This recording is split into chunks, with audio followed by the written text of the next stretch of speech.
भीमा कोरेगांव की असली कहानी, क्या युद्ध का कारण थे ब्राह्मण? सूचना सिर्फ मान्यताओं और जानकारियों पर आधारित है।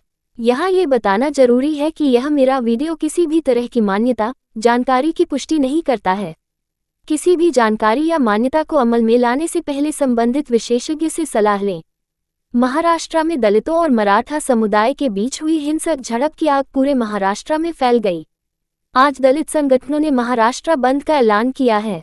इस विवाद के बीच आज तक.in आपको बता रहा है भीमा कोरेगांव की 200 साल पुरानी वो असली कहानी, जब 800 महारों ने 28,000 मराठों को हराया था। बात 1818 की है।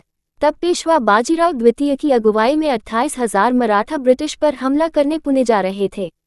तभी रास्ते में उन्हें 800 सैनिकों की टुकड़ी मिली, जो पुणे में ब्रिटिश सैनिकों का साथ देने वाले थे। पेशवा ने 2000 सैनिक भेजकर इन पर हमला करवा दिया। कप्तान फ्रांसिस टॉन्टन की अगुवाई वाली ईस्ट इंडिया कंपनी की यह टुकड़ी 12 घंटे तक लड़ती रही। उन्होंने मराठाओं को कामयाब नहीं होने दिया। बाद में मराठों ने कदम पीछे खींचे। जिस टुकड़ी से मराठा सैनिक भिड़े थे, उनमें ज्यादातर फौजी महार दलित समुदाय के थे। वे बॉम्बे नेटिव इन्फेंट्री से ताल्लुक रखते थे। इस लड़ाई का जिक्र जेम्स ग्रांट डफ की किताब ए हिस्ट्री ऑफ द मराठास में भी मिलता है, जिसके अनुसार भीमा नदी के किनारे हुए इस युद्ध में महार समुदाय के सैनिकों ने 28,000 मराठों को रोके रखा। ब्रिटिश अनुमानों के मुताबिक इस लड़ाई में पेशवा के 500-600 सैनिक मारे गए थे। बता दें कि भारत सरकार ने महार रेजिमेंट पर 1981 में स्टाम्प भी जारी किया था। हालांकि इस लड़ाई को लेकर दलित और मराठा समुदाय में लोगों के अलग अलग तर्क हैं।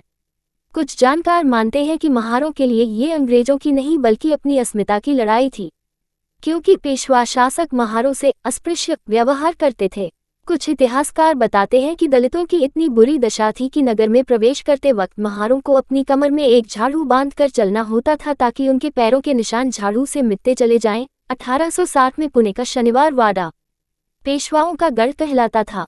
यही नहीं, उस वक्त दलितों के गले में एक बर्तन भी लटकाया जाता था ताकि वो उसमें थूक सके और उनके थूक से कोई सवर्ण अपवित्र न हो जाए। कुएं और पोखर के पानी निकालने को लेकर भी उनसे भेदभाव होता था। वहीं कुछ इतिहासकारों की इस लड़ाई को लेकर अलग राय है।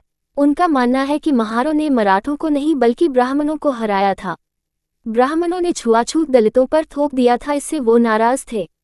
जब महारों ने आवाज उठाई तो ब्राह्मण नाराज हो गए।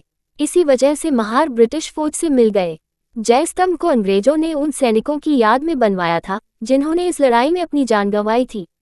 1927 में डॉक्टर भीमराव अंबेडकर इस मेमोरियल पर पहुंचे थे। इतिहास पर नजर डाली जाए तो महारों और मराठों के बीच पहले कभी मतभेद नहीं हुए। मराठों का नाम इसमें इसलिए लाया जाता है क्योंकि ब्राह्मणों ने मराठों से पेशवाई छीनी थी, जिससे मराठा नाराज थे। अगर ब्राह्मण छुआछूत खत्म कर देते तो शायद ये लड़ाई नहीं होती।